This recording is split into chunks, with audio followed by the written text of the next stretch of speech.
চৰকাৰী কৰ্মচাৰীসকলৰ বাবে এইবাৰ আহিছে বৃহৎ সুখবৰ কাৰণ এইবাৰ বৃদ্ধি পাব বেচিক পে 7 পে কমিছনৰ এই গুৰুত্বপূৰ্ণ আপডেট আহিছে যে জুলাই মাহৰ পৰাই চৰকাৰী কৰ্মচাৰী আৰু পেঞ্চনাৰৰ মৌলিক দৰমহা বৃদ্ধি পাব। সবিশেষ খবৰৰ বাবে ভিডিঅ'টো প্ৰথমৰ পৰা শেষলৈকে চাই থাকিব। মৰুগীয়া বানজ বা ডিয়াৰনেছ এলাৱেন্স 50% স্পৰ্শ কৰাৰ লগে লগে বিগত কেইমাহমানত চৰকাৰী কৰ্মচাৰীসকলৰ কেইবাটাও ভাত্তা বৃদ্ধি হৈছে। ইয়াৰ মাজতে খবৰ আহিছে যে পৰৱৰ্তী ডিয়াৰনেছ ৰিলিফ ডিয়াৰ বৃদ্ধিৰ সময়তে কেন্দ্ৰীয় চৰকাৰ কৰ্মচাৰী আৰু পেঞ্চনাৰসকলৰ মৌলিক দৰমহা বৃদ্ধি হ'ব। সাধাৰণতে জুলাইৰ পৰা চৰকাৰী কৰ্মচাৰী আৰু পেঞ্চনাৰসকলৰ ডিএ আৰু ডিআৰ বৃদ্ধি পায়। ডিএ আৰু ডিআৰ 50% থ্ৰেছহোল্ড স্পৰ্শ কৰাৰ লগে লগে ডিএ আৰু ডিআৰ স্বয়ংক্ৰিয়ভাৱে বেচিক পেত একত্ৰিত হ'ব বুলি জল্পনা কল্পনা চলি আছে।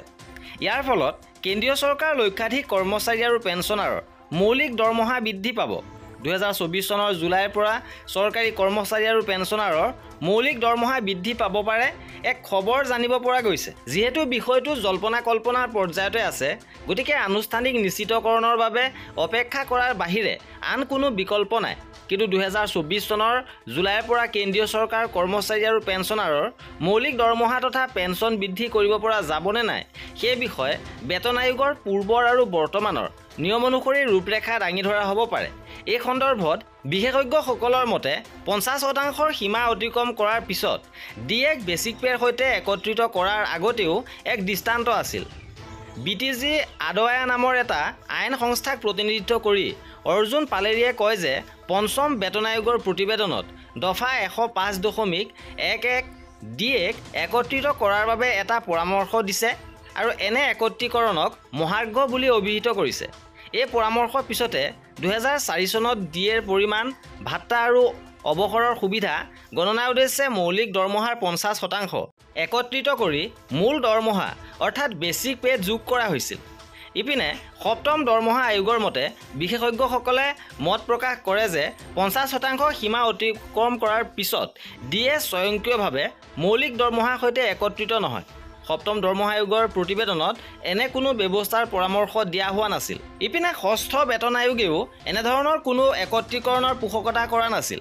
ইয়াৰ পৰিৱৰ্তে ই বেতন সংশোধনক নিৰ্দিষ্ট 10 বছৰ চক্ৰৰ পৰা আঁতৰাই ৰখাৰ ধাৰণাৰ প্ৰৱৰ্তন কৰিছিল, যিটো 50% ক্ৰছিং মাৰ্ক আৰু ডিএ ডিআৰৰ সৈতে বান্ধি দিয়া হৈছিল।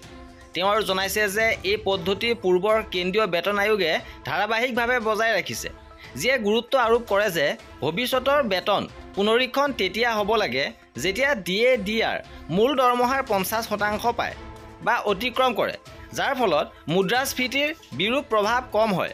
অৱশ্যে এইটো স্বয়ংক্ৰিয়ভাৱে একত্ৰিত হোৱা উচিত নহয়।